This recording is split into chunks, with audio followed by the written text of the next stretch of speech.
MBBS చేయాలనే కళ చాలామందికి సాకారం కావడం కష్టతరం అవుతుంది. అండ్ అది కూడా ఫారిన్‌కి వెళ్లి చదువుకోవాలనే కళ మరొక కళ. ఈ రెండిటిని కలగలిసిన ఒక అద్భుతమైన ఆప్షన్ ఏంటంటే కజాఖ్స్తాన్‌లో ఎంబీబీఎస్ చేయగలగడం ఒక గొప్ప అవకాశం, ఒక అదృష్టం అని చెప్పాలి.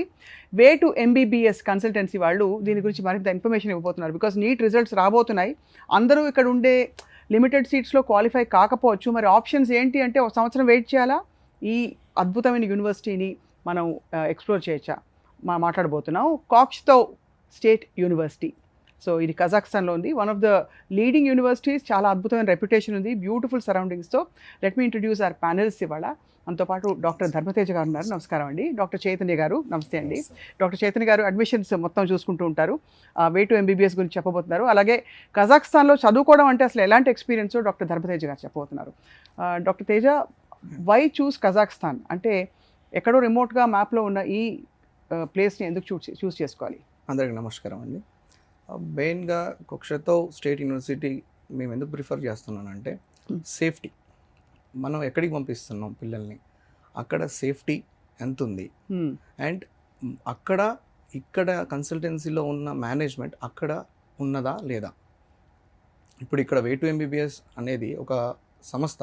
ఆ సంస్థకి చెందిన నేను ఒక ఫౌండర్గా నేను అక్కడ కూడా రీజనల్ డైరెక్టర్గా ఉన్నాను. అలాంటి కన్సల్టెన్సీస్ ఎన్ని ఉన్నాయి. ఇంకా ప్రత్యేకత మాది ఇండియన్ ఫ్యాకల్టీ. పూర్తి స్థాయిలో ఇండియన్ ఫ్యాకల్టీని మేము all 5 years around the clock మీకు ఇండియన్ ఫ్యాకల్టీని మేము అందిస్తున్నాం. ఈ ప్రత్యేకత ఎక్కడా లేదు.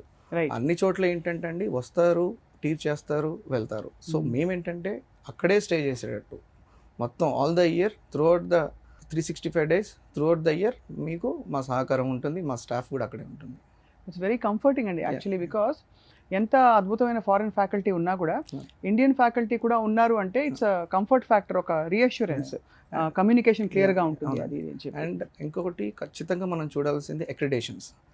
ECFMG, WHO, ఇలానే ఎరాస్మస్, NMC, ఇవన్నీ అక్రిడేషన్స్ ఉన్నాయా లేవా. అలానే మన ఇండియన్ ఎంబసీ, ఇప్పుడు కజాకిస్తాన్లో ఉన్న ఇండియన్ ఎంబసీ ఎంబసీలో లిస్టెడ్ యూనివర్సిటీస్ ఉన్నాయి.